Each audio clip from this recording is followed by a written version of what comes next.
Hi, Rebecca. Hi, Bob. How are you? I'm good. Good. Thanks for joining us on Meaning of Life TV. Let me introduce us. I'm Robert Wright. You are Rebecca Newberger Goldstein.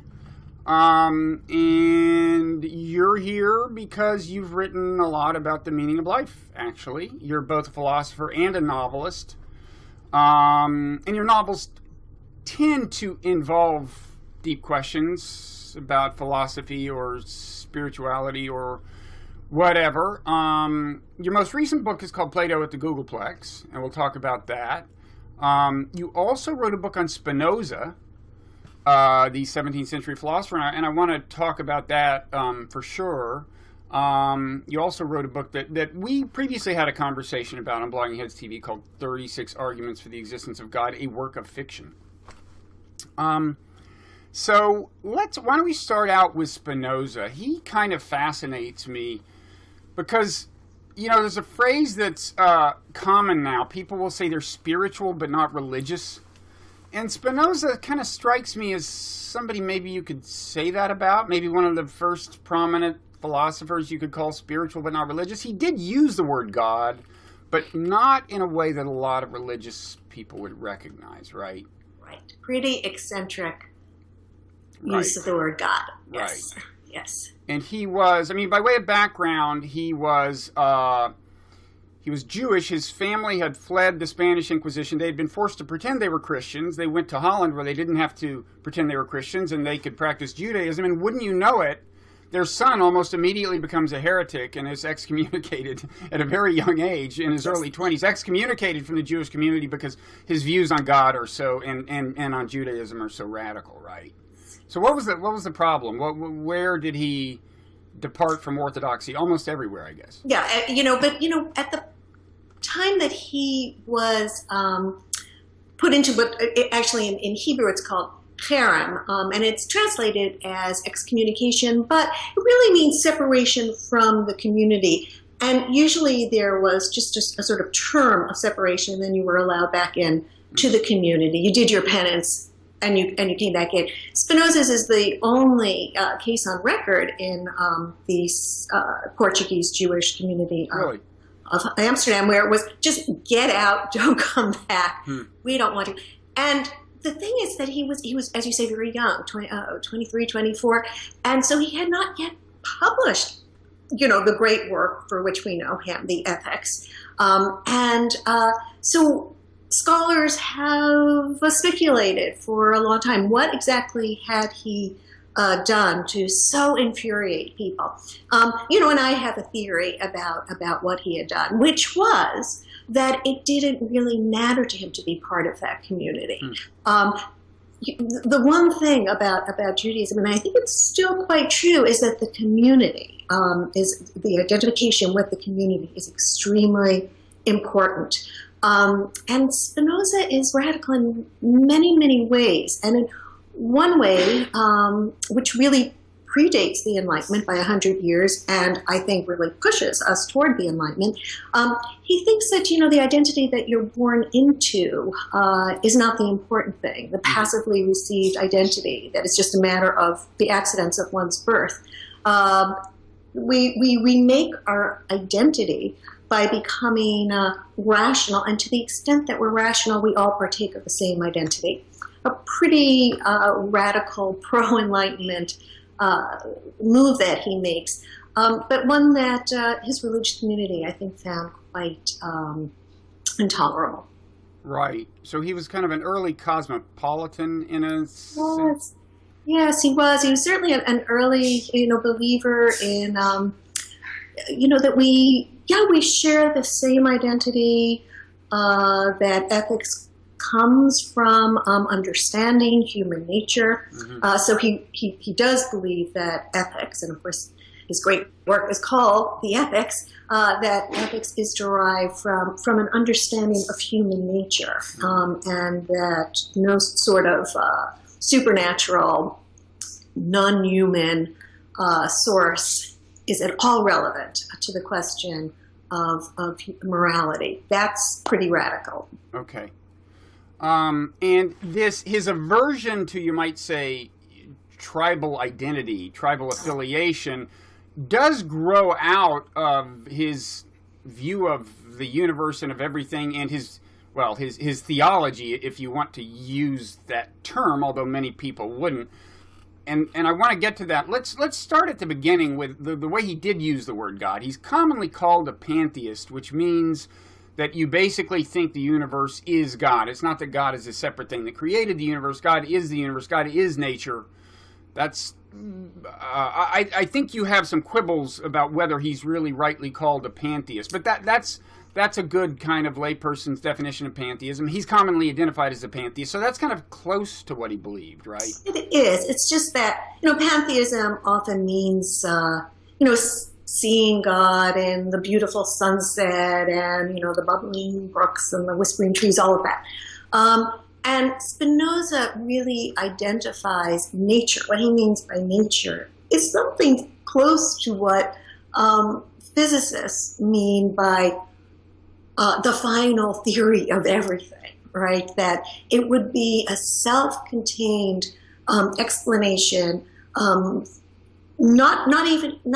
would include the final laws of nature, what's making the whole thing run. It would also include an explanation for why these are the laws of nature and not some other set of possible laws.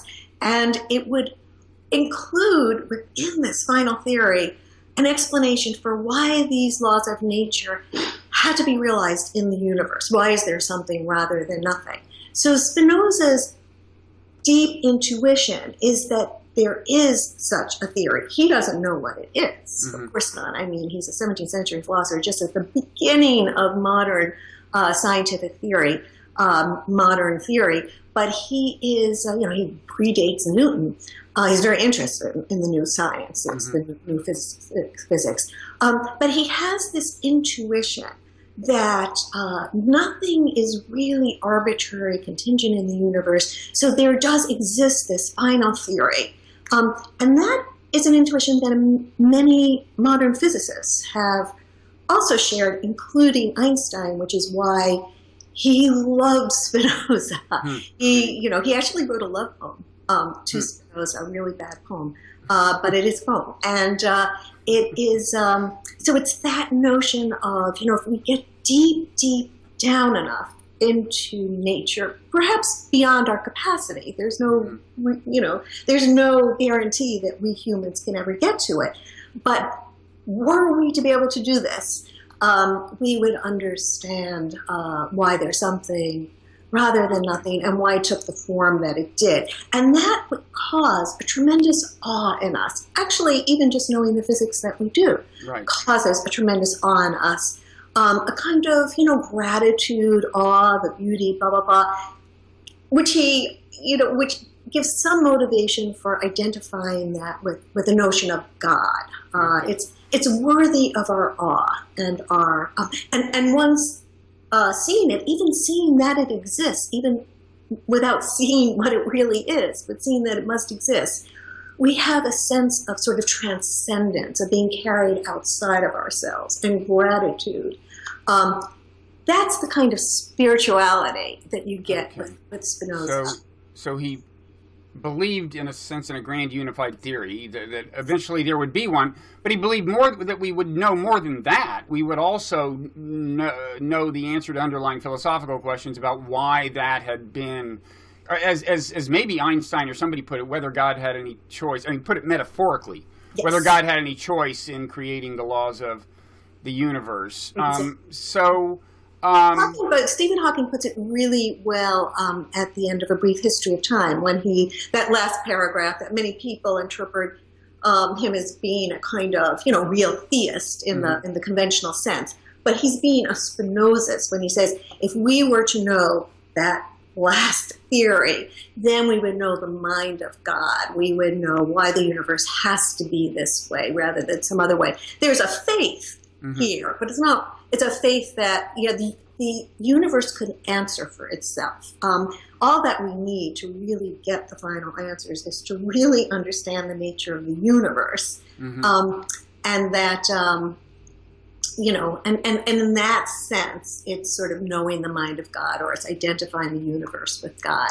But it has an emotional, the thing that's interesting with Spinoza is he says it has an emotional effect on us, to the effect of sort of, of awe, of gratitude, of being carried outside of oneself. And yet you're distinguishing this, I think, from some people who might today say they are spiritual but not religious, and when you ask them what they meant, they would say, well, when I'm out in the woods hiking and I see a waterfall, I have feelings of tremendous awe and reverence. You're saying it's more, more cerebral than that, or there's a more rigorous foundation for the awe or something, but it's not just, whoa, amazing. Yes, it is. And, for Spinoza, and this is a very Jewish idea, I must say, intellectual progress, intellectual advance is always emotional and, in some sense, ethical advance. We, the more we understand the more we appreciate, the more pleasure we feel, the more we get out of ourselves, the more perspective we have. It's all deeply Jewish ideas as well, as you probably know that in Judaism, I come from a very traditional, actually Orthodox background, as of course Spinoza did. There was nothing but orthodoxy when he was coming up. But in Judaism, the spiritual activity is learning. Is the word yeshiva, which is institutes of higher learning, comes from the word sit. You sit and you learn. So it is this kind of quite cerebral thing. And actually, when you're in a yeshiva, you never go out and look at the sunsets. You never go take a walk, a hike in nature. It's a kind of cerebral thing, and that's true with Spinoza too. But it's more substantive with Spinoza because he's saying the universe is a certain way. It's such so that it contains its own explanation. He calls it causa sui, the cause of itself. The universe is the cause of itself.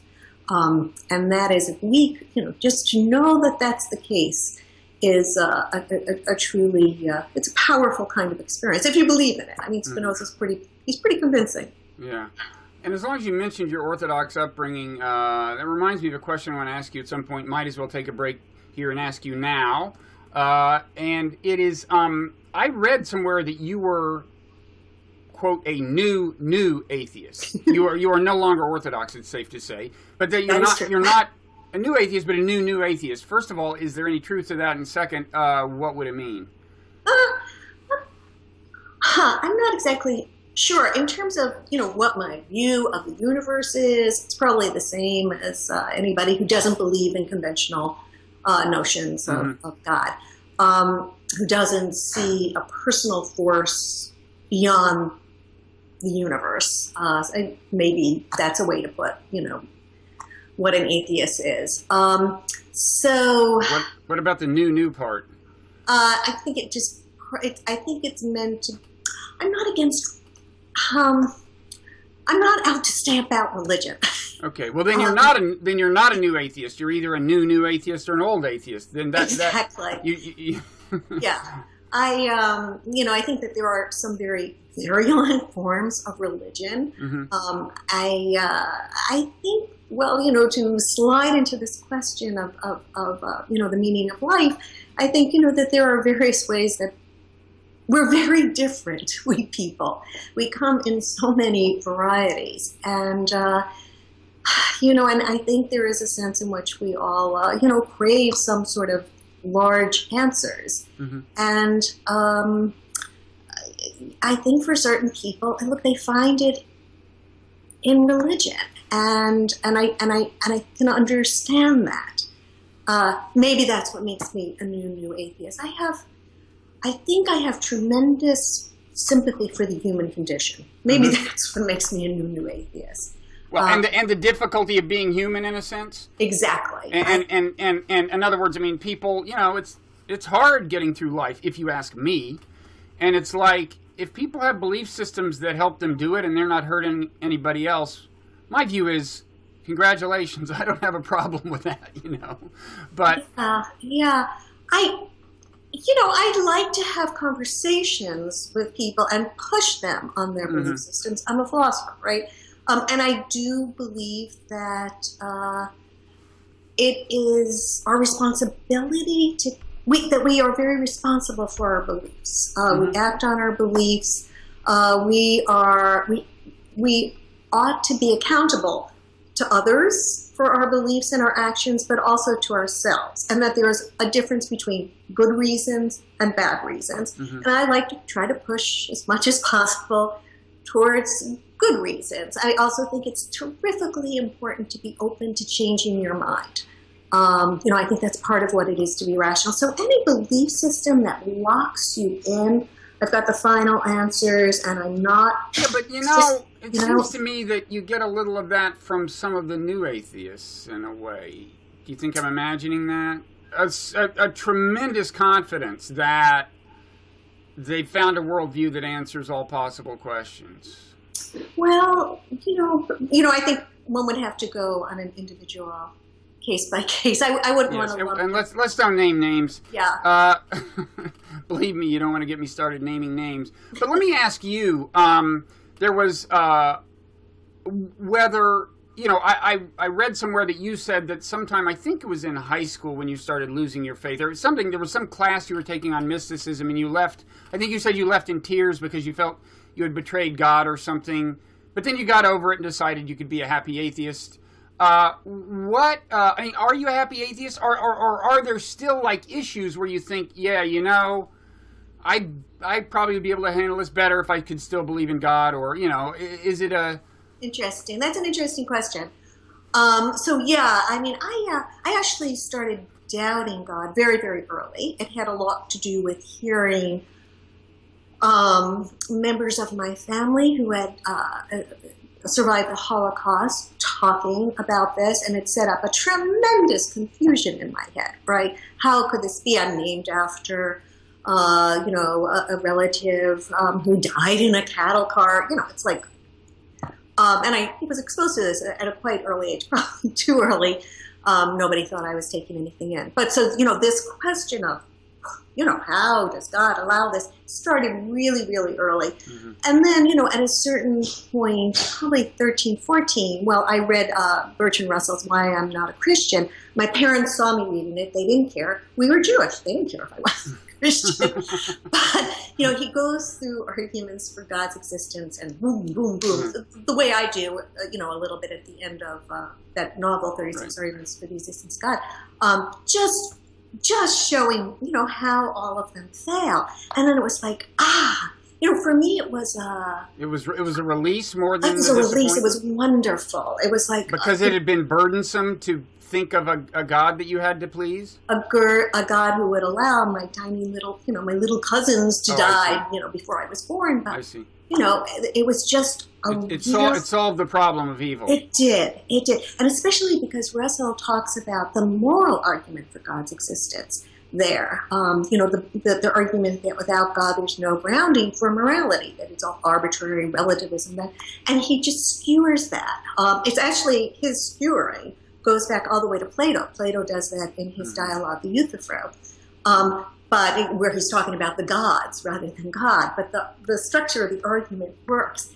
And I remember that was really like a moment of illumination for me when I read that. It was like, okay, so theism doesn't even help with morality. This is a strictly human thing that we have to try to figure out who's doing it. Oh, moral philosophers, they're doing it. And, given, I was not rebellious against my family. I loved and continue to love and revere the members of my family. I think that also makes me a new atheist, right? They're religious, but they are extraordinary people, and they're not stupid, I can tell you that. I put them up against a lot of new atheists, right? They're brilliant Talmudic scholars, brilliant people. Anyway,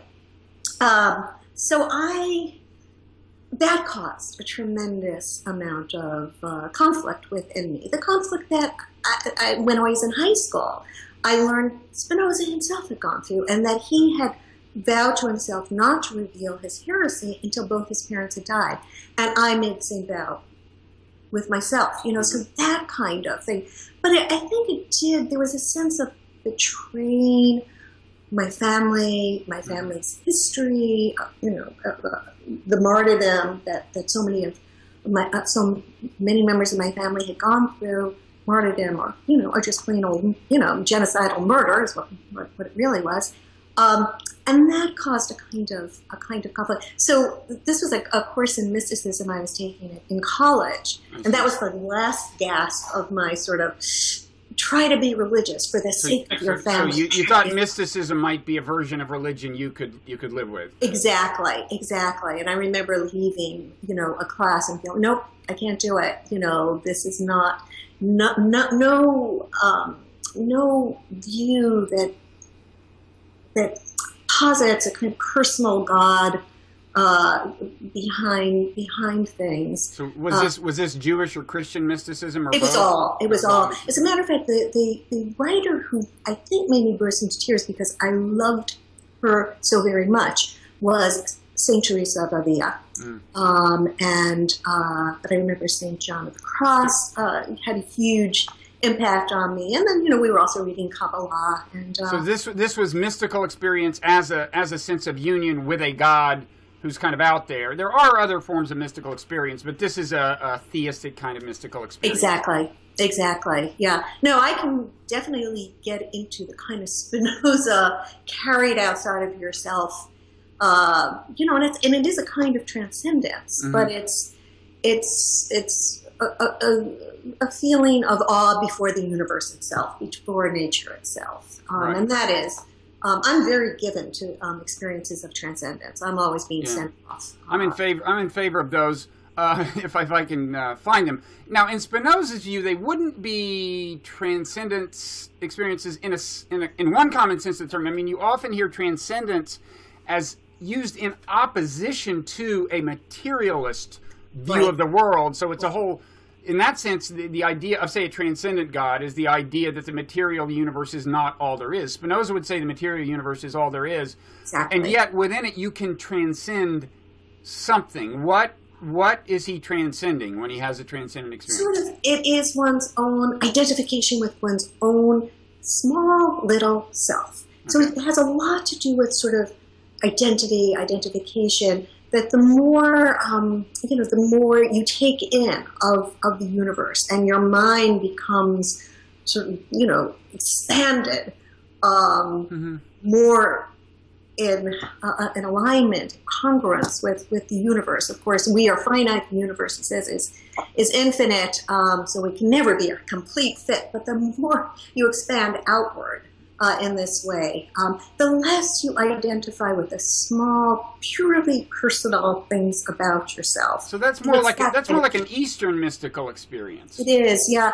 In fact, when I was telling, when I first, I'm married to Steven Pinker, and when we had met in about 2003, I was telling him about Spinoza. He said, he was the first Buju. That Spinoza was the first Buju, the first Buddhist That's one way to look at it. Yeah, and so, which I thought was pretty funny. But there is a way in which that's true. The difference is the way you do this ascent, this expansion, this getting outside yourself, is through careful, painstaking, intellectual work.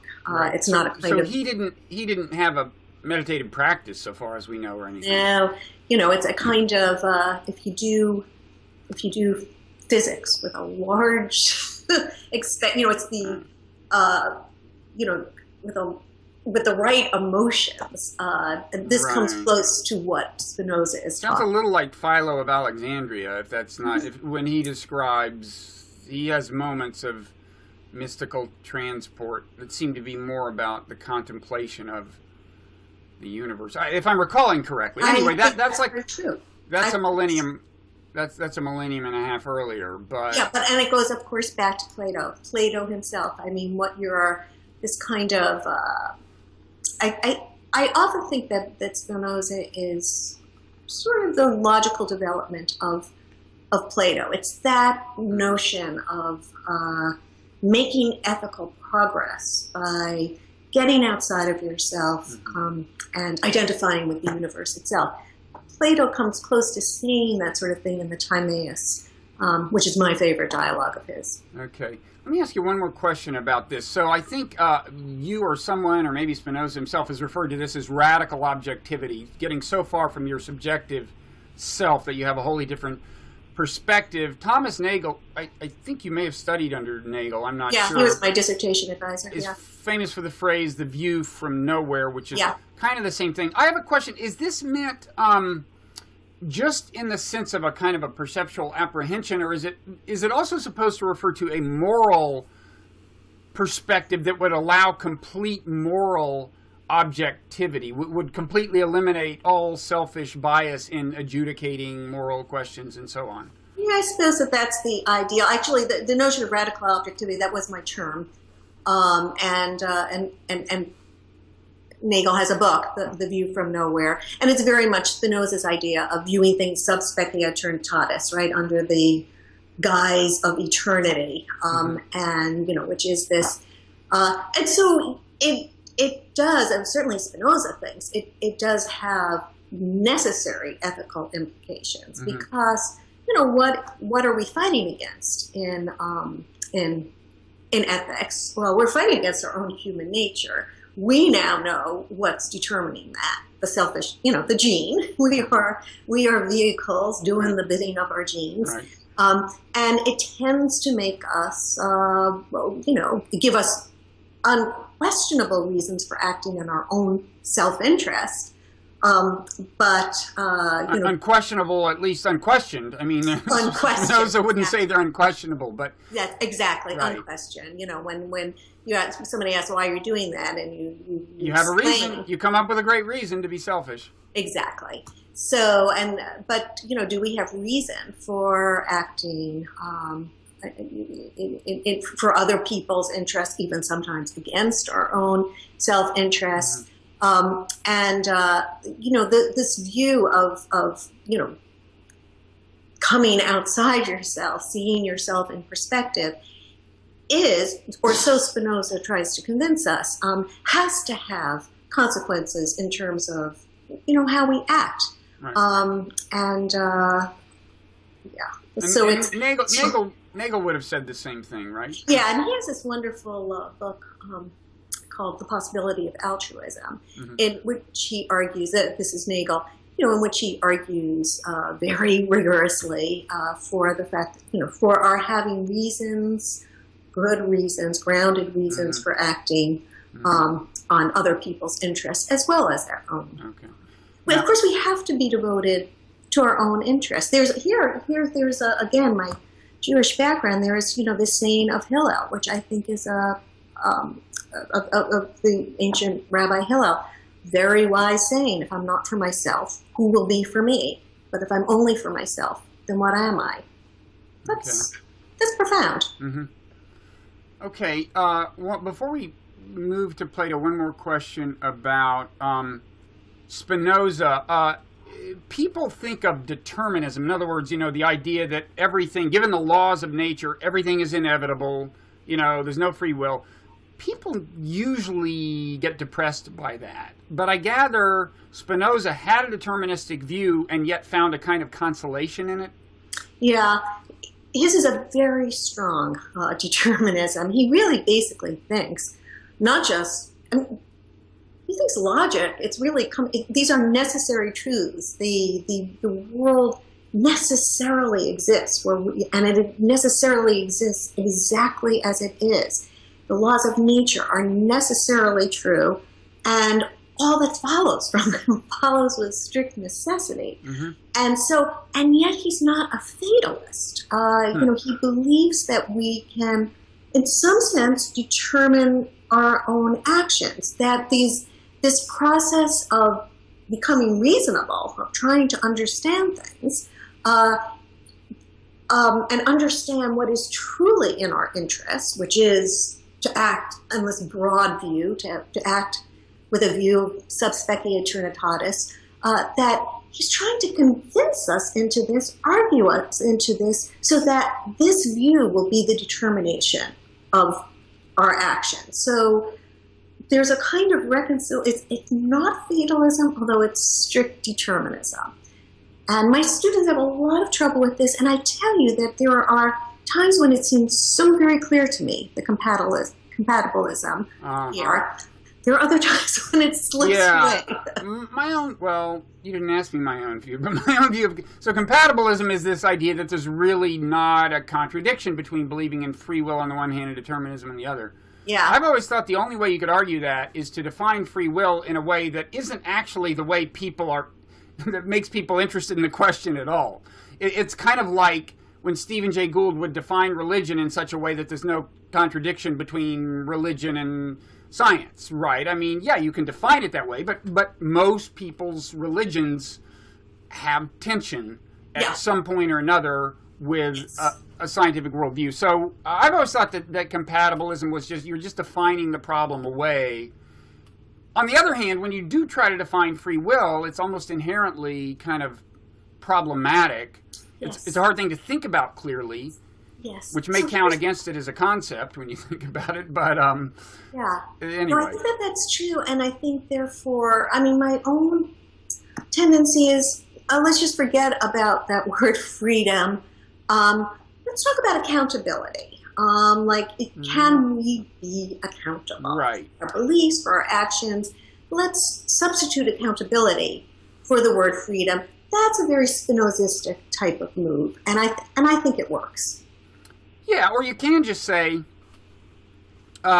people have to be held accountable as a practical matter, even if it's not just. Even if no one can help what they do, you have to intervene and punish wrongdoers. Of course, when you say that, free will is almost implied because you're acting like you're doing something that will change the way the future plays out. But anyway. But you will. I mean, you will when you, part of what determines our actions are, seeing how our actions play out in the world, what the consequences are, what that kind of action done by others, what the consequences are.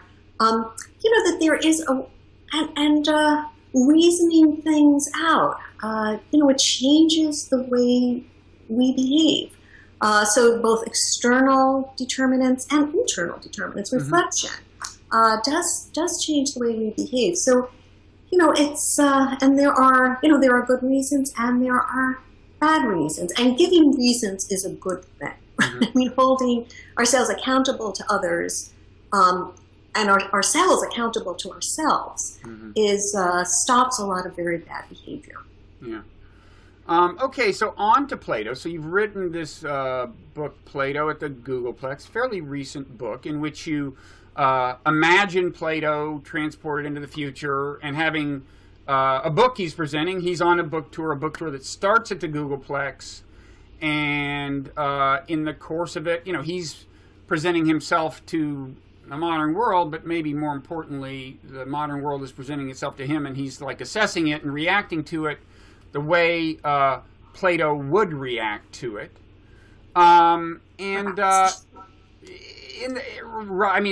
That's right so far, right? Yeah. Well, that's part of the book. Okay.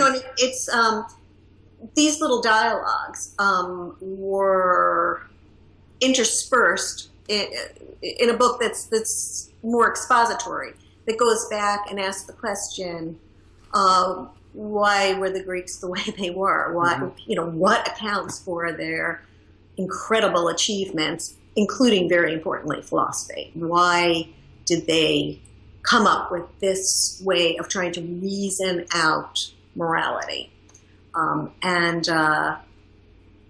So, and they did a whole lot more, right? Abstract mathematics, right?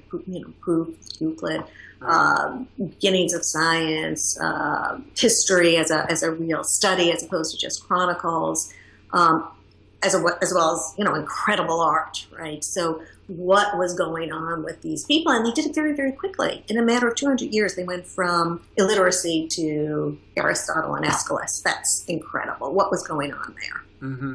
So I'm interested in that, and I'm interested in seeing Plato and Socrates in the context of their society.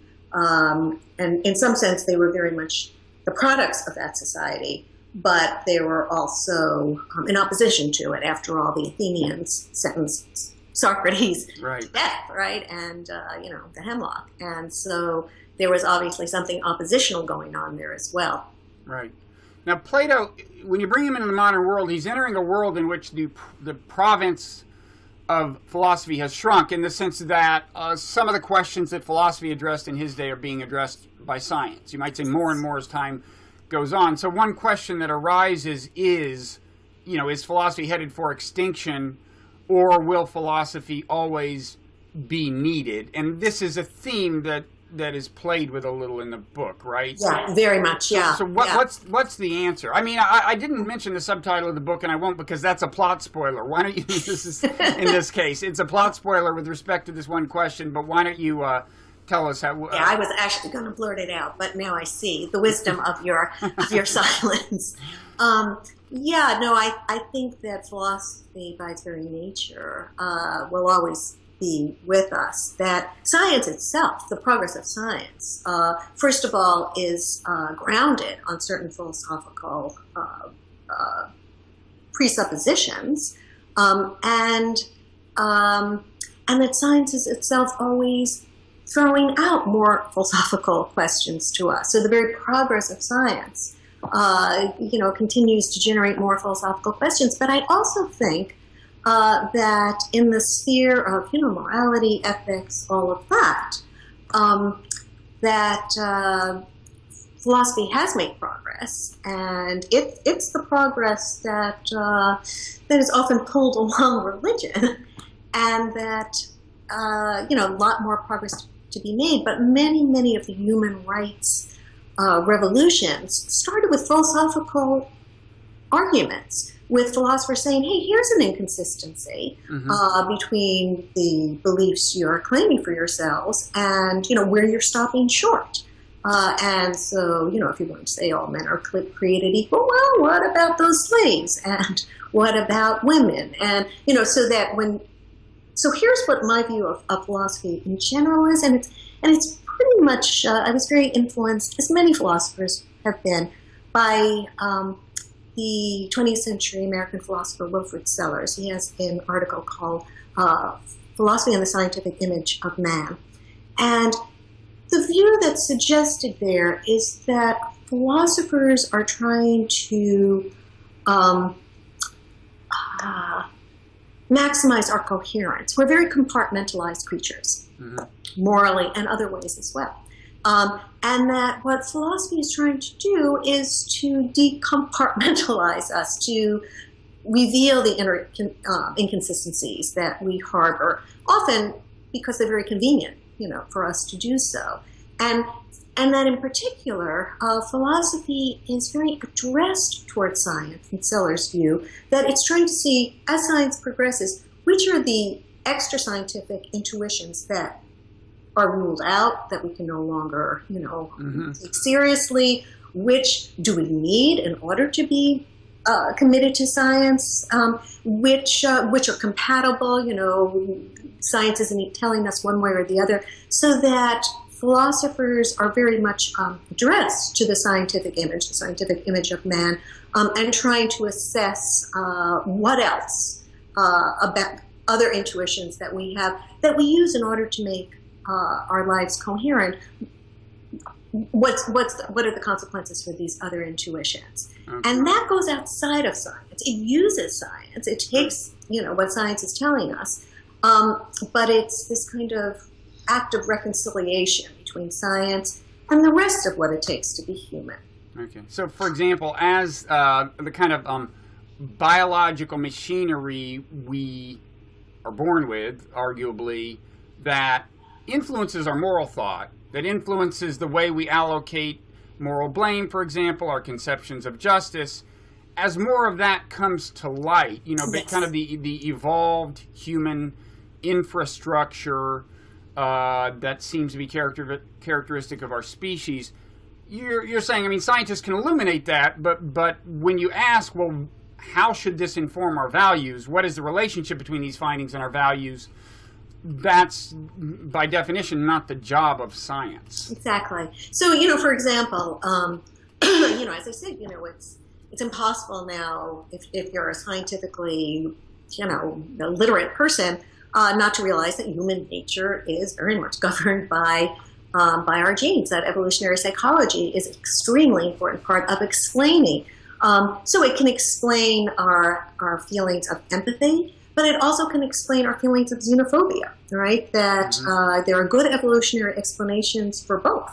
And, so as long as you stay within the sphere of scientific explanation, we're not going to differentiate between, why empathy should be encouraged, or, expanded, why it's a good thing, and why xenophobia is so terrible. That it's one we can ground, the other we can't. That is ground philosophically, and the other quite the contrary. To see it is to understand why we want to behave that way. So by ground, you mean validate. Validate, right? Good reasons, accountability. Right. Coming back to accountability, right? And so, why the natural feelings we have of empathy toward those of our own kind, if we think that that's so very important, and and we do, and then is there any reason that we should that we can give for limiting it to only our own kind, or if we're going to be committed to those of our own kind, do we have to expand it outward? And so that kind of accountability, and whereas xenophobia, to see it and to understand it is to see that it's groundless, and so. You see, the more I think about Spinoza, the more appropriate I think he is for our time. I mean, he's a good post-Darwinian. You might if you're not theistic, you might say post-theistic spiritual thinker. I mean, if you look at what people are doing now by way of kind of spiritual but not religious, I mean, a lot of it is grounded in this Eastern mysticism, certain forms of which I think he'd be fine with. And I mean, his insistence on transcending your perspective, your individual perspective, but also whatever tribal perspective you happen to have been born with, seems to me to make only more sense in light of what you just said, in a way. Exactly. So that this vision is, is completely compatible with a very scientific view of human nature. And what's so interesting is he got that basic idea that morality is a strictly human affair. And it really comes from understanding human nature. And he even had this notion of conatos, which is the drive for our own perpetuation, for survival and flourishing.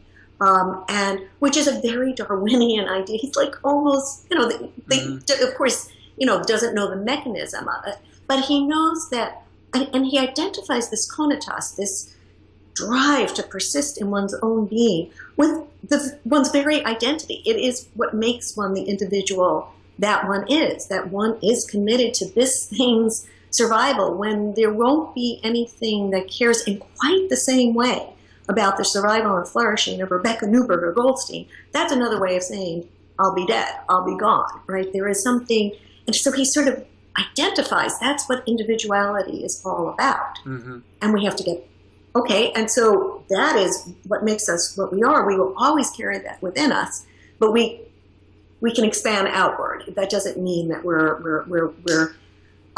going to be closed in by our worldview, that is conditioned by conatos, by the drive for our own survival.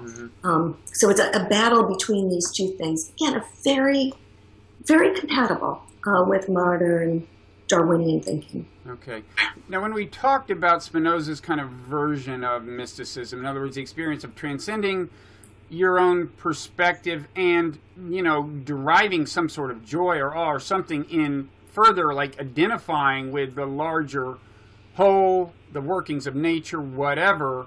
At one point you said, when I was talking about one of his precursors, one of his predecessors, Philo of Alexandria, you said Plato, too, in a way, makes sense. And it's certainly true that Plato, that a number of mystics after Plato's time are traced to Plato's influence. I mean, certainly the Neoplatonists, the name kind of says that. But in general, Plato is thought of as having some mystic in him, right? Where is that in his thought? Why is he considered in some ways a mystic? Well, first of all, Plato was very influenced by the Pythagoreans. And there it's really blatant, that this was this sect in Italy. And when Socrates was executed, Plato left Athens for 10 years, and he did spend time with the Pythagoreans. And he is very influenced by them. But there it was, that's sort of this view of, by doing mathematics, this abstract, beautiful, formal, necessary, eternal truths, again, you sort of get out of yourself. It's identifying with the eternal, identifying, with things that exist outside of space and time. And that is something you get in Plato very much, that there is this notion of the eternal for Plato. It's these, abstract ideas or as represented by mathematics. Towards the end of his life in the Timaeus, he's really thinking of it as mathematics. And that there's some sort of, necessity, eternality there. So like the real is like numbers? And yeah, the real is like numbers, right? And the one place in contemporary philosophy where Platonism is still a very, very important view is in philosophy of mathematics, right? There's a view of Platonism that mathematics describes, it's descriptive. We're not making it up in these formal systems. It's not like chess, that we're making up the rules and seeing the consequences of our rules. We are discovering, truths that exist independent of our systems and which inform our systems, but they are not dependent on our systems. I have a book also on Gödel's incompleteness theorem, and Gödel was a very passionate Platonist in math. So this is an idea that that perpetuates this notion of the human mind is able, although we are creatures we are spatiotemporal creatures and mortal and passing. Our lives are brief. We are finite. All of these terms. That we're able to sort of grasp something that maximally expands us and puts us into a kind of relationship with eternity. That's a pretty mystical idea. Well, it is, and I mean his allegory of the cave, I would take to suggest that it's not easy to apprehend the ultimate, the eternal, whatever. The idea there is that our ordinary consciousness is like, being in a cave when the real thing is out there beyond our view. Yes. Now, that is mystical in the sense that that's also the premise of, like, Buddhism, that our ordinary consciousness is a delusion, and it's through mystical experience that you start seeing the truth, and through rigorous thought also in Buddhism. So I guess I guess it all adds up. I mean, Plato presumably would emphasize the difficulty, but possibility of apprehending the eternal. As you're talking, I'm thinking about, for me, the moral downside of all of this, Plato and Spinoza, is the extreme difficulty that they think represents, and maybe it does represent, and that it's not open to everybody. There's a kind of elitism in this. Certainly in Plato, there is generally. Why is there ever? It's just out there in the Noble Lie, in his Republic, that look, there are just different kinds of people. And, some can apprehend and make this ascent. And for the rest, we should tell them how to think, because they can't do it well for themselves. And did Spinoza also think that enlightenment was not accessible to everyone? Yeah, unfortunately, he did. I mean, it's like they're saying, you have to understand the universe. The universe is extremely complicated. And only certain minds are suitable. Unfortunately, with Spinoza, and this hurts my heart, the very thing, he died young, prematurely. He supported himself through grinding lenses, didn't want to become a university professor. He thought that would impede his philosophical freedom, which is pretty interesting.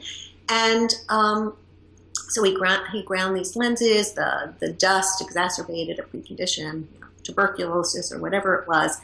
He died at 42, 43.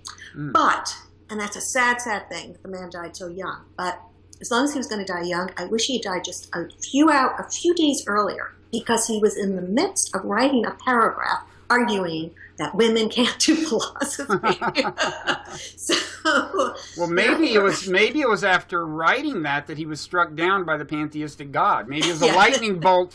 It was a lightning bolt from the universe. Maybe God's way of saying, "Don't go there." Don't go there. Yes. Yeah. But it was so, the notion that this that it's difficult, that it's not given to everybody, is part of it. And that is a part that I don't like.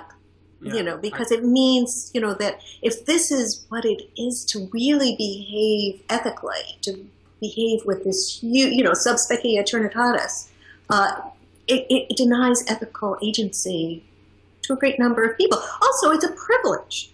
You have to be educated, you have to have,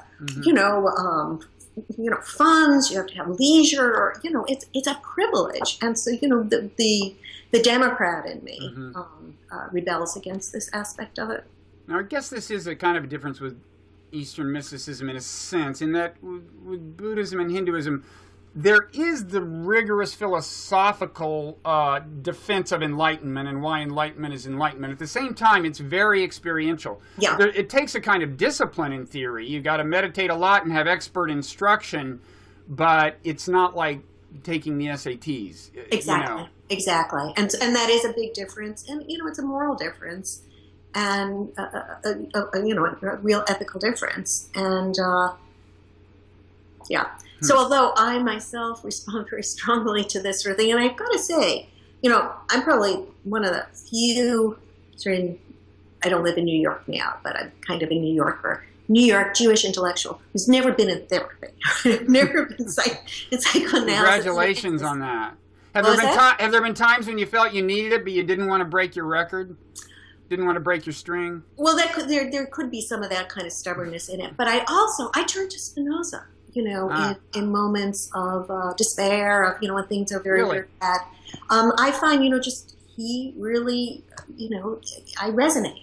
It gets me out of myself and, puts me into this larger perspective.